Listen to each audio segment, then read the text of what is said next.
G'day beautiful people, welcome back to my channel. Today I got another build guide for you. Hot off the heels of the community corner video and loads of people starting to use Withering Shadow builds, I decided it was time to post something that can deal with it. Now this build is made for Belica, okay, because she is I feel like most of the time it's Zinx that's running it. You do have Rampages and Greystones that are running this as well, and Muriels, stuff like that. But Zinx is a big problem in that she can heal through a lot of it so long as she has mana. So I created this build specifically to deal with her, but you're definitely going to have ideas on how to deal with other people that are running it. There are obviously some extra cards just thrown in for good measure, because if you don't need to use it, you can at least change it up a little bit. My suggestion would be that if you are up against a Zinx, probably run this, because Zinx is probably going to be running that build. Okay, so we'll do things a little bit differently. The main parts of this build, and what I would more than likely go for when dealing with the Zinx endgame who is running said cards, is Plague Lord Malink. Okay, Plague Lord Malink will give you power, health, mana, and it'll give you Blight Aura. Nearby enemy heroes have Blight. This is going to stop her healing considerably, and it also applies a movement speed slow aura, and it'll slow enemy heroes by 120. This is going to help in most situations against team fights.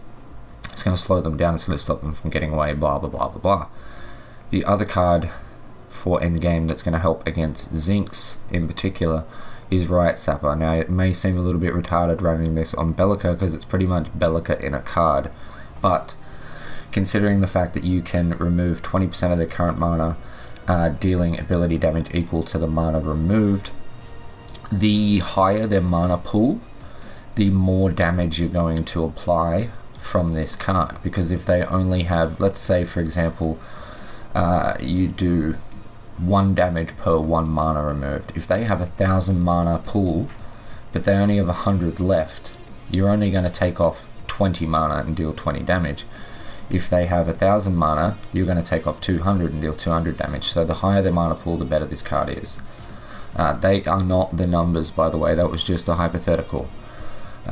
So hitting Zinx in particular with this, and then throwing a Void Drone down, or throwing a Void Drone down and then hitting this, it's going to allow you to get rid of a lot more of a mana. She's going to have a lot less sustain, and at the same time it's giving you ability armor, which is going to help to deal with the damage that she's going to be applying with her Kitty Claws, or with her damage over time that is coming from the card which I always forget the name of, which is Withering Shadow. Okay? Why does it look like Withering Shadow is selected in this build when it's not? Okay, moving on. The next card that I put in this build is Wicked Riposte as the endgame. Now it's not because of the ability. The ability is Unstable Purification. Every 90 seconds for 75 mana, you can purify yourself and deal 75 ability damage. It's not because of that. Okay, it's for the extra ability armor. So you're running Plague Lord Malink, you're going to have a little bit extra health, extra mana, you're going to apply Blight to her, you're going to have Wicked Riposte, which is giving you 36 ability armor, and then you've got Riot Sapper, which we just spoke about, plus another 24 ability armor. So that's 60 extra ability armor on those 2 cards alone, which is going to help a lot with the damage that she's going to be applying to you. So if you're a good Belica, having these 3 cards will allow you to absolutely decimate a Zinx that is running Withering Shadow. Obviously we've put other cards in the build. I mean, Cull the Weak is a pretty decent card. When it comes to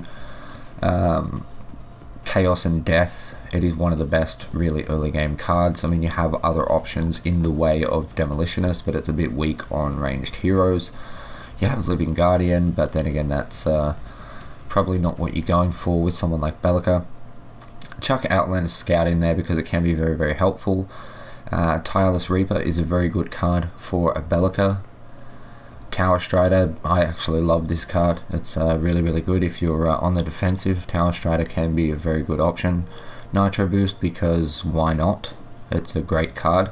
Invader Mage, just to allow you to do a little bit more damage early on as a Belica.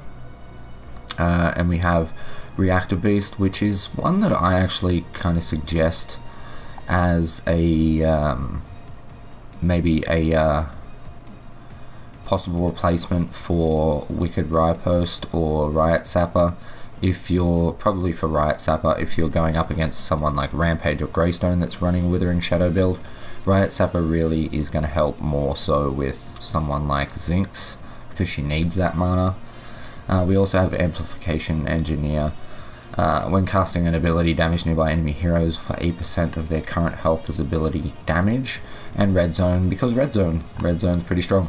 So the main build is Plaguelord, Malik, Wicked Riotpost, and Riot Sapper. If you're not up against the Zinx, probably just replace Riot Sapper with Reactor Beast. This is very good on someone like Belica, because it's going to mean that if you do get a kill, you're going to have your knock up, your Void Bomb, your Void Drone again. That's very, very, very good, but you can pretty much replace everything but these 4 cards with whatever the hell you want.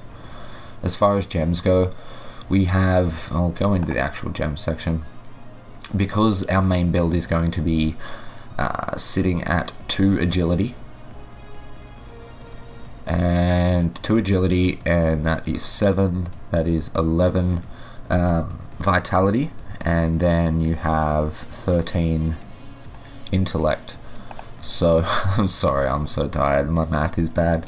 So we have healing towers, just because I couldn't really think of anything else to put on. You can definitely replace this, but probably going to be running mid lane, so this is a good option.